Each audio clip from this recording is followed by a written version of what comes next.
বিগত আওয়ামী লীগ সরকারের ৩ মেয়াদে বিদ্যুৎ সংকটকে পুঁজি করে বিদ্যুৎ খাতে ব্যয় করেছে ৩ লাখ কোটি টাকা। এর মধ্যে কুইক রেন্টাল বিদ্যুৎ কেন্দ্রগুলোর ক্যাপাসিটি চার্জ হিসেবে গড়ে প্রতি বছর ৫,০০০ কোটি টাকা ব্যয় করেছে বিদ্যুৎ বিভাগ। বিশ্লেষকরা বলছেন, ফ্যাসিস্ট সরকারের ৩ মেয়াদে জ্বালানি খাতে কুইক রেন্টাল ও ক্যাপাসিটি চার্জের নামে লাখো কোটি টাকা লুটপাট হয়েছে এবং চলমান জ্বালানি খাতে যে সংকট তা অতীতের ১.৫ দশকেরও বেশি সময় ধরে চলা ব্যাপক দুর্নীতি ও লুটপাটের বহিঃপ্রকাশ। বিস্তারিত ডেস্ক রিপোর্টে।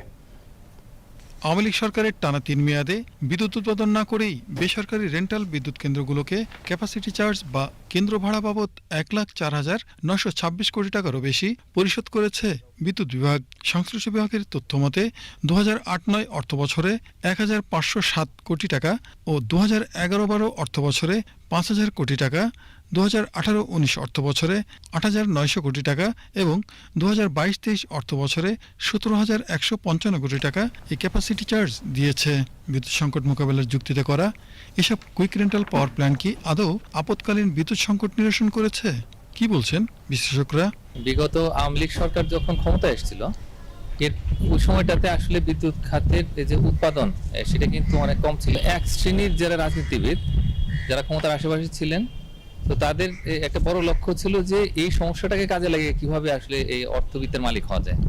মূলত এই তাদের পরামর্শেই হয়তো এই পুরো বিষয়টা হয়েছিল এবং পুরো জিনিসটা একটা লুটপাটের কেন্দ্রে পরিণত হয়েছে। এই কুইক রেন্টালের যে কনসেপ্টটা এলো, এতে করে এই দলীয় নেতাকর্মীদের বা যারা প্রভাবশালী ছিলেন তাদেরই দেখা গেল যে অনেকের হয়তো এই কুইক রেন্টালের যে কেন্দ্রগুলো সেগুলো হয়েছে এবং সেগুলো ভাড়ার মাধ্যমে আসতো এবং ভাড়ার যে অর্থ সেটাও ছিল আনইউজুয়ালি হাই। এই ক্যাপাসিটি চার্জের শীর্ষ ৫ কোম্পানির মধ্যে সামিট নিয়েছে ১০,৬৩০ কোটি টাকা, এগ্রো ইন্টারন্যাশনাল নিয়েছে ৭,৯৩২ কোটি টাকা, আল্ট্রা পাওয়ার হোল্ডিংস নিয়েছে ৭,৫২৩ কোটি টাকা, ইউনাইটেড গ্রুপ নিয়েছে ৬,৫৭৫ কোটি টাকা ও আরপিসিএল নিয়েছে ৫,১১৭ কোটি টাকা।